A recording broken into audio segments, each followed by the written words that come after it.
Well, let's go back. Let's rewind the clock a little bit, Ralph, because you know your history is amazing, and probably the most highly recruited high school athlete, basketball player, probably of your generation. I think it's safe to say.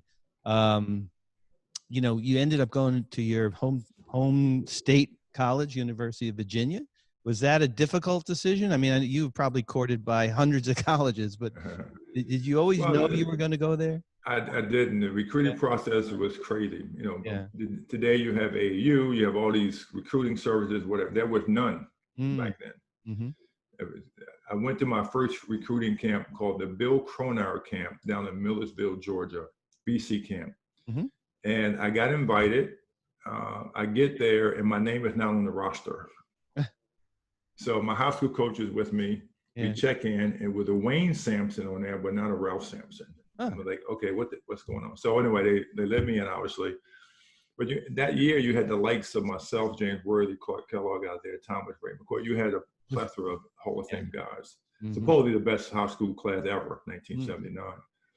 So that started it all, you know, from a recruiting standpoint. We had, you know, 2,000 or 3,000 people in our arena when we played every night. College coaches, 20 or 30 of them at every game. And my high school coach is amazing, just turned 80 this year. And we set these rules up. We call them Sampson rules, and you had to follow those rules. So if you broke those rules, we got you off the list. And we did like almost like the Final Four. We had a list of thousands of schools, and we knew some of we wasn't going to, but they wrote letters every day. We whittled it down. Back then, you could take 6 visits. I took 4. I didn't take all 6. Go to UCLA. Well, they didn't have a coach at that point in time. You know, take a trip to Hawaii. I didn't want to go that far. So I took Virginia last because I had come to some games there, and I didn't need to see the school anymore. Kentucky, North Carolina, Virginia Tech. And I go to Kentucky, and Coach Leonard Hamilton, good friend of mine, and I say, well, I'm going to come to Kentucky because it was the best visit I had. So you could imagine myself, same boy. We had Derek Horde, Clark. I mean, been 7 high school Americans on that team. Wow. Yeah. Obie Hall coaching, et cetera. Yeah. And I left there with the idea because they had the rough dormitory where you had your own room, you had an 8-foot bed, you had everything you needed there, right? Next year they banned that, but it was the best visit I had.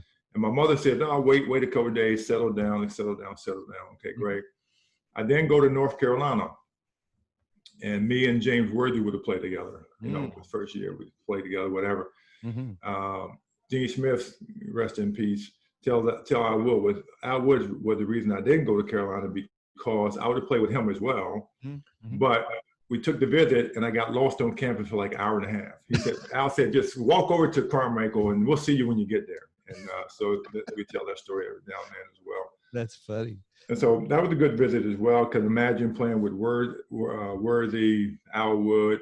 Oh my God. Jimmy Black, Braddock, Matt Doherty, and then Michael then would have came in there. There would have been another, you know, storytelling type of experience. And being coached by Dean Smith. I mean, by Dean Smith, the great Dean Smith, and all the other guys there as well. Yeah.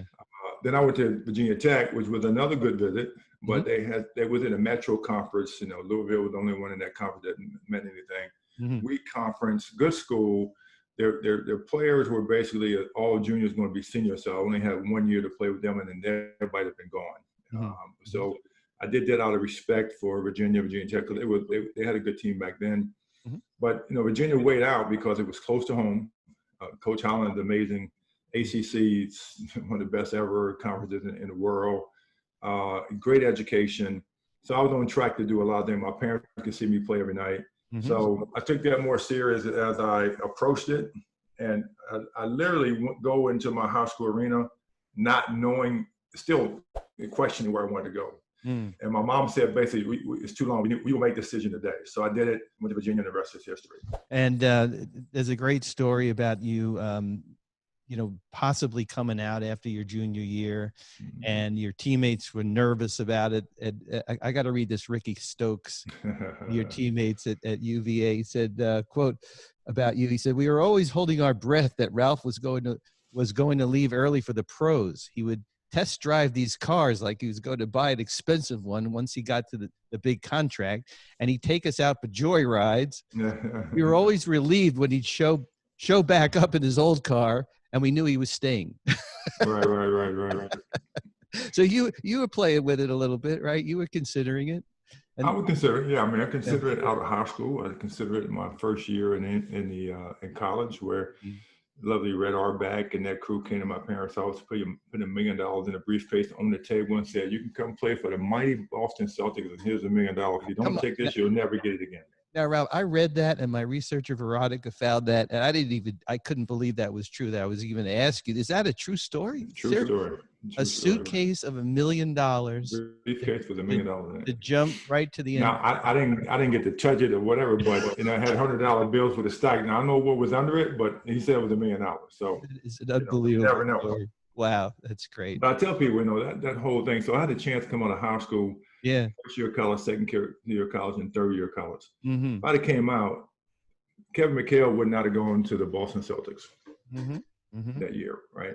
If I came out, Isaiah Thomas may not have gone to the Detroit Pistons, and James Worthy wouldn't have went to the Lakers.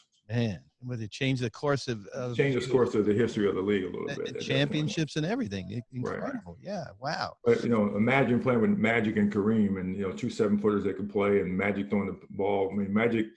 I won the MVP of the All-Star game one year, and I said, "Well, do the Magic pass me the ball?" I mean, I had no choice because he can make great passes. But I would have loved to play with those guys for sure. Incredible. Well, instead of playing with Kareem, you ended up playing with Hakeem. Yeah, and you're drafted in '83, first pick in the draft by Houston. You're Rookie of the Year in '83, '84, right? And then they draft Hakeem. And then some guy named Jordan came. Somebody gave me a Jordan. Yeah. So it was revolutionary putting you two guys out there at the same time. The Twin Towers, that concept really had never been done before. Everyone across the NBA was kind of like, dumbfounded and shocked. Like, how's this going to work? Was that Bill Fitch's idea, or who came up with that idea? And who came up with who's going to play center and who's going to play power forward? How did that work?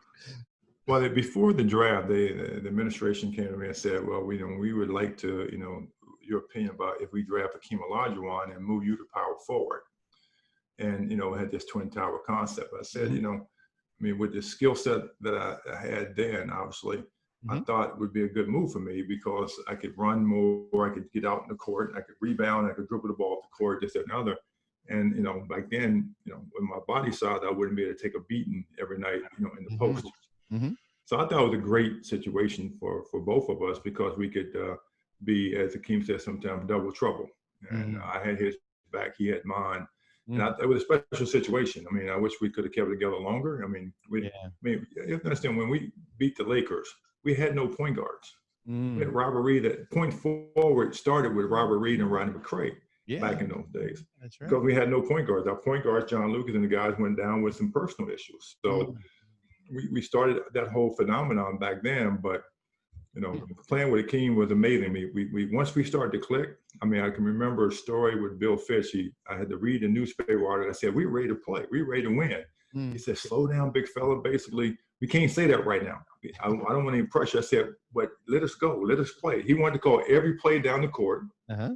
Hit the ball on Hakeem, pass it out, whatever. No, just let us run. And we were eager to do that. Once we were able to do that, that's how we beat the Lakers. We just got down the court and had some fun. So it was interesting to see.